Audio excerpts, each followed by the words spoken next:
isso, restabelecei as mãos decaídas e os joelhos trôpegos, e fazei caminhos retos para os pés, para que não se extravie o que é manco, antes seja curado. Segui a paz com todos e a santificação, sem a qual ninguém verá o Senhor, atentando diligentemente, porque ninguém seja faltoso, separando-se da graça de Deus, nem haja alguma raiz de amargura que brotando vos perturbe, e por meio dela muitos sejam contaminados. Nem haja algum impuro ou profano, como foi Esaú, o qual por um respasto vendeu o seu direito de primogenitura. Pois sabeis também que posteriormente, querendo herdar a bênção, foi rejeitado, pois não achou lugar de arrependimento, embora com lágrimas o tivesse buscado. Amém, igreja? Glória a Deus. Glória a Deus.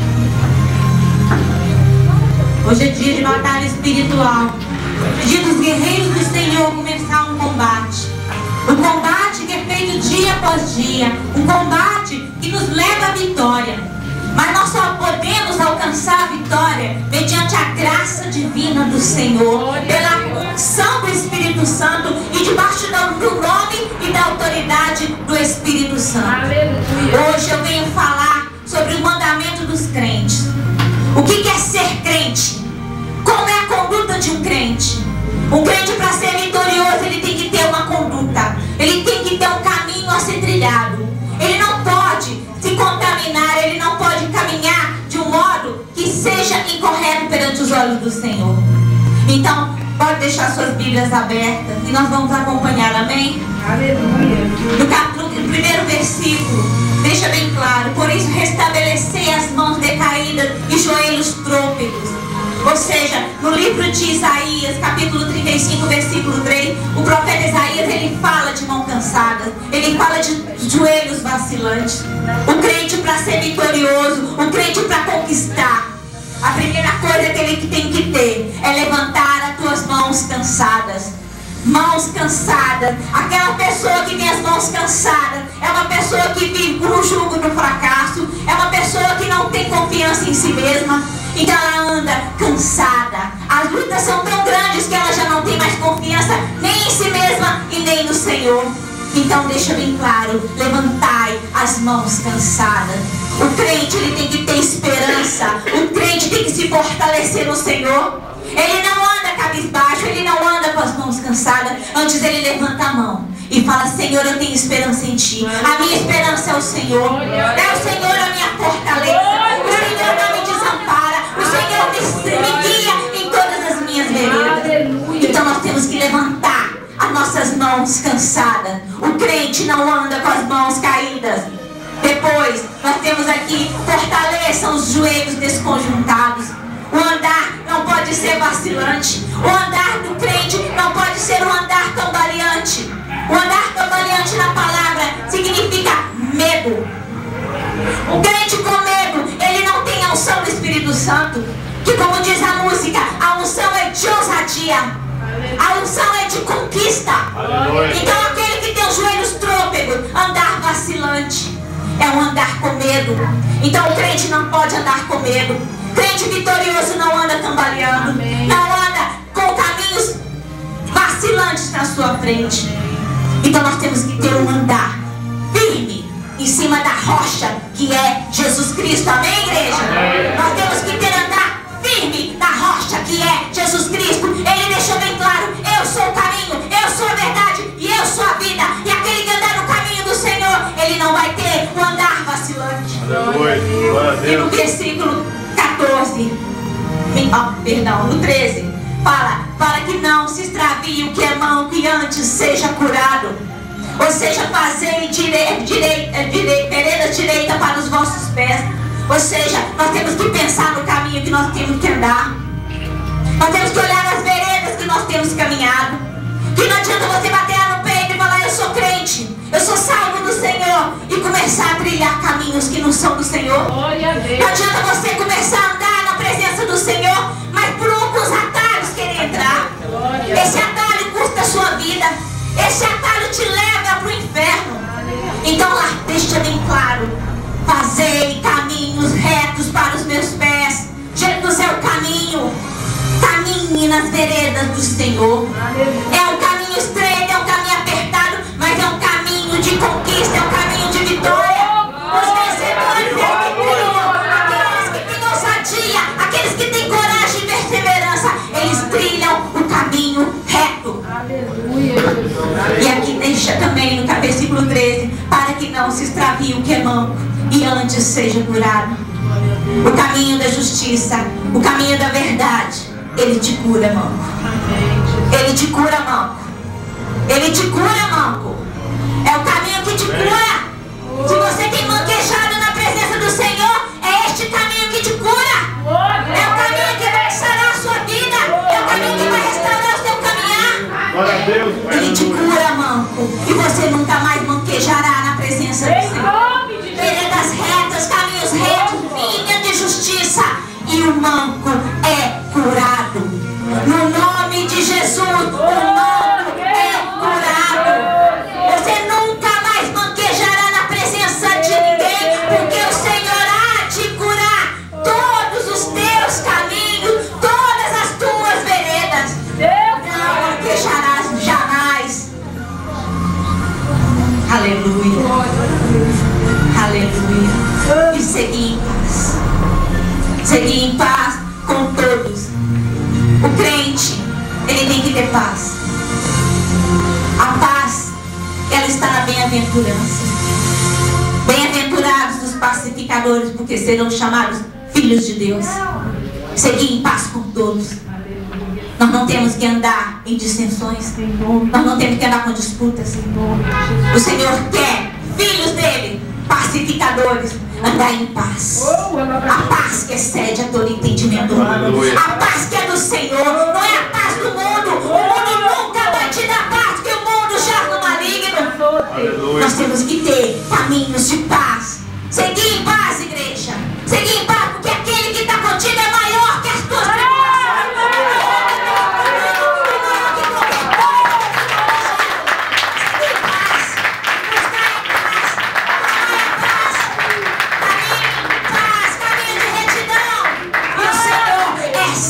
Contigo, é Ele que vai te sustentar dia após dia, porque você segue em paz e você tem o direito de ser chamado filho de Deus, filho de Deus, e seguir a santificação. O que é santificação? É ser separado.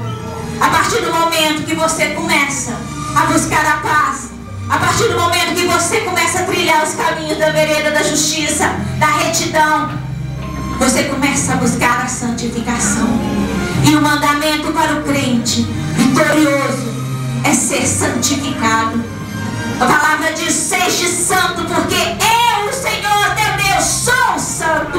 E Ele exige de você a santidade. Ele exige de você uma separação. Ele não aceita que você se contamine. Ele não aceita que você venha ser maculado novamente. Você já foi lavado pelo sangue do Senhor Jesus. Você já foi lavado. As suas vestes foram lavadas pelo produto que mais almeja no mundo. Porque você pode usar algum produto para limpar a sua roupa, mas nada limpa o pecado senão o sangue de Jesus. O sangue de Jesus te purifica de todo o pecado. E a santificação é o que te faz assentar e chegar na presença de Deus. Porque bem-aventurados sejam, porque verão a Deus, verão a Deus. E para se ver a Deus, nós temos que ter santidade na nossa vida. Aleluia. Tenha cuidado, igreja, para que ninguém se prive da graça.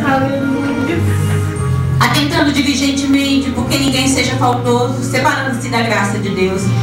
Nós temos que tomar cuidado para não andar com falta. O que é andar com falta? O que é se desviar? Alguma coisa te leva a dar passos falsos. E a partir do passo que você dá em passos falsos, você priva alguém da graça de Deus. Tenha cuidado, crente. Nós temos mandamento, nós temos ordenança. Nós não podemos privar ninguém da graça de Deus. Ela nos foi dada de graça. Nós temos que conquistar o reino de Deus. Mas a salvação foi dada de graça.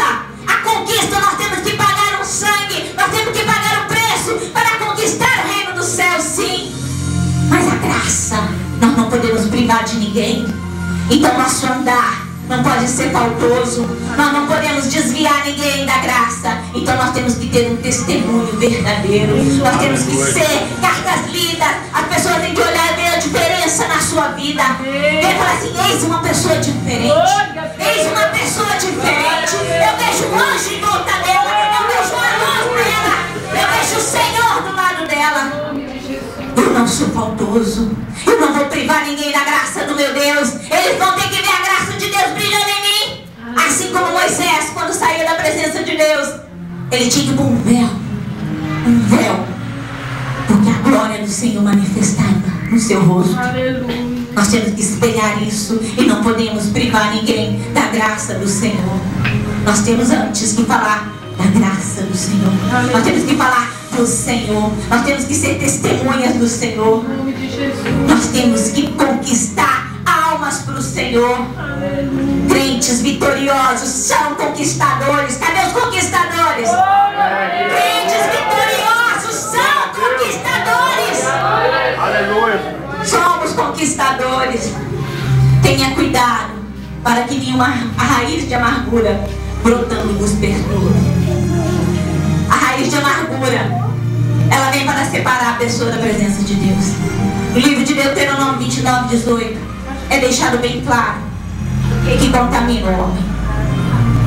As coisas que vêm para contaminar o homem e criam uma raiz, ela primeiro te tira da presença de Deus. E você se afasta do amor e da graça de Deus. E quando você se afasta do amor e da graça de Deus, você traz para você a idolatria. Você traz fogo estranho para a sua vida. Você traz presenças de deuses estranhos. Era isso que em Deuteronômio deixava bem claro. E a raiz de amargura, ela é uma coisa que começa pequena, mal resolvida. É uma situação mal resolvida. E ela contamina, ela vai perturbar. E no meio delas muitos serão contaminados. A amargura é resultado da animosidade, ressentimentos intensos. Essa raiz de amargura produz frutos amargos. E os frutos da amargura são a má vontade, a ira não resolvida, a inveja, a dissensão e a imoralidade. Muitas das vezes a pessoa acha que é uma pessoa amargurada, é uma pessoa com a cara fechada. É uma pessoa que não ri, é uma pessoa que não conversa. Situação mal resolvida cria uma raiz de amargura e contamina a muitos. É verdade. Ira mal resolvida, a inveja, imoralidade. Isso vai brotando no interior, porque a planta, para crescer, ela precisa da raiz. E a raiz está debaixo da terra e ninguém vê a dimensão de uma raiz. Existem raízes que vão no fundo, mas existem raízes que se espalham pelo solo e ninguém sabe aonde está essa raiz. Ah, Deus. O crente, ele não pode ter essa raiz de amargura. O crente não pode ser contaminado pela amargura. E o que cura a raiz da amargura é simplesmente um remédio, o perdão. O crente tem que perdoar. Perdoar, perdoar 7 vezes, 70 vezes 7. Não importa a afronta, não importa aquilo que você tem levado na sua cara. Perdoa. Porque se há de brotar uma raiz de amargura, você não suportará. É verdade. A contaminação virá. Então nós temos que tirar da nossa vida todo o ressentimento, toda a amargura, para que nós sejamos pessoas limpas, purificadas. E o Senhor, Ele não aceita pessoas contaminadas. Aleluia. Ou seja, tudo que é feito diante da amargura tem um efeito longo. Tem coisas que nós guardamos. Muitas das vezes, pessoas que vêm para a igreja e não têm um discernimento espiritual, não tem um fundamento, não tem uma experiência espiritual. Olha para aqueles que têm, mas então, não é bem assim. É bem assim. A experiência espiritual conta e serve para te auxiliar. É verdade. Aquele que não conhece tem que se chegar e perguntar e se orientar. Porque muitas das vezes as pessoas, em cima de situações, gera um desconforto dentro dela mesma. A cisma é pior que a certeza. Você cismar com uma coisa é pior, porque na sua cabeça vai se passar muitas coisas. Porque o diabo, ele ama jogar setas, ele gosta de usar a sua cabeça para jogar pensamentos, para te destruir.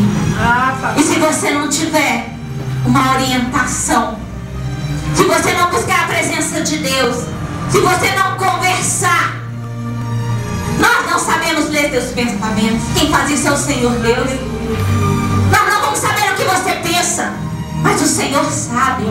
Então você tem que se chegar, para que essa raiz não se alastre.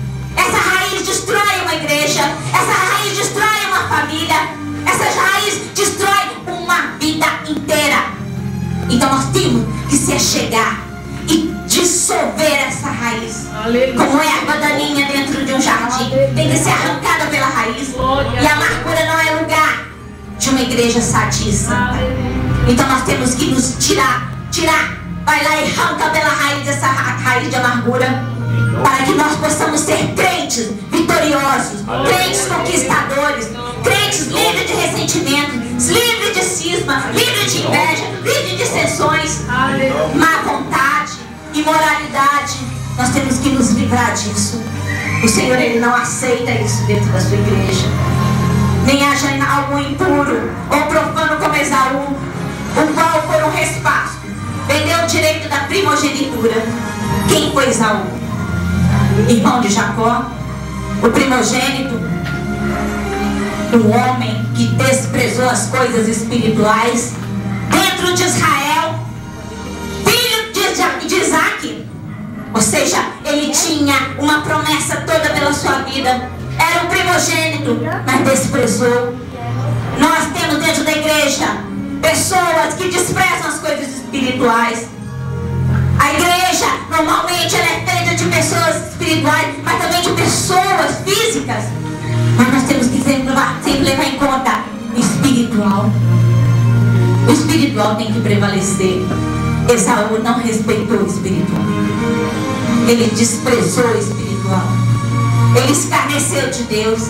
Por um prato de lentilha ele vendeu a sua primogenitura. Ele falou assim: eu vou morrer mesmo? O que me vale essa primogenitura? Eu estou com fome. Ele queria saciar os seus desejos. Ele queria saciar as suas vontades e abrir mão do espiritual. Nós temos que tomar cuidado para nunca abrir mão do espiritual nas nossas vidas. Abrir mão do espiritual é falar: Deus, o Senhor não resolve meus problemas. Abrir mão do espiritual é falar: Jesus, o Senhor não está fazendo nada por mim. Abrir mão do espiritual é falar: o Espírito Santo não tem poder na minha vida.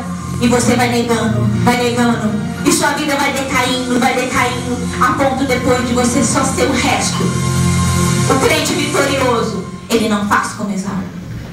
Ele se afasta da impureza, ele não se contamina. Nós somos vitoriosos, nós não nos contaminamos. Nós não somos Esaú, nós somos Jacó. Cadê o Jacó dessa igreja? Somos Jacó. Aleluia. Não vamos desprezar aquilo que Deus tem te dado. O Senhor tem te entregado unção. Receba a unção do Senhor. Aleluia. Se o Senhor te entregou uma gota, receba essa gota. Amém. Se o Senhor te entregou uma taça, receba essa taça. Amém. Se o Senhor te entregou um vidro de azeite, receba esse azeite. Se o Senhor te entregou um barril, receba um barril. Não importa a quantidade, receba aquilo que o Senhor te deu. Não troque aquilo que o Senhor te deu, porque você está olhando para a esquerda ou para a direita. Receba. Não despreze aquilo que o Senhor te deu, porque aquela gota de azeite é preciosa para o Senhor. Aleluia. Do mesmo jeito que aquele barril de azeite é precioso. Esaú desprezou as coisas espirituais. Nós crentes, nós não podemos desprezar aquilo que o Senhor tem te dado. A libertação, a cura, a purificação, a santificação, essa consagração que você tem feito. Você não está fazendo ela por nada. Lá no plano espiritual existem batalhas travadas para você receber essa unção que você recebeu hoje. Lá no céu tem batalhas sendo travadas para você receber aquilo que o Senhor tem prometido. Aleluia. Os anjos do Senhor têm pelejado por você, igreja. E você não pode jogar fora aquilo que o Senhor tem mandado para a sua vida. Nunca despreze aquilo que o Senhor te entregou por um prato de lentilhas. Não despreze a unção que o Senhor te entregou. Que ninguém seja devasso como Esaú. Esaú era um homem tão devasso que ele se contaminava com as mulheres de fora do arraial. Aquilo que entristecia Rebeca e Isaac. Aquilo que o Senhor falou, não contamineis. Nós não podemos nos contaminar com as pessoas de fora. A igreja é santa, a igreja é pura. A palavra diz que o Senhor vai vir buscar uma noiva imaculada, branca, purificada, sem mancha. Essa é a igreja do Senhor. Aleluia. Sem mácula, sem mancha, santificada, purificada, lavada para ser levada nas bordas do Senhor. Glória a Deus. Então nós temos que nos manter puros. Não podemos ser devassos. Não podemos desprezar aquilo que o Senhor tem te entregado. Tenha cuidado para que não sejam rejeitados e nem encontrem arrependimento. Esaú, quando ele desprezou a primogenitura, ele desprezou e não se arrependeu. Mas quando Isaac estava para morrer, ele queria dar a bênção para Esaú. E Jacó passou na frente e tomou a bênção de Esaú. Quando Esaú chegou, foi tarde demais. Ele chorou a bênção. Eu quero a minha bênção, nem que seja um pouquinho, me entrega a minha bênção. Mas ele não se arrependeu das coisas que ele fez. O crente tem que ter um coração quebrantado. O crente tem que ser contrito de espírito. O crente tem que chorar e se arrepender das coisas que ele fez. Aleluia. Nós temos um advogado fiel e justo perante o Senhor Jesus Cristo. Amém. Amém. E Ele é o que nos julga e que nos levanta. Então nós temos que ter a presença do Senhor nas nossas vidas. Amém, igreja? Amém. Glória a Deus.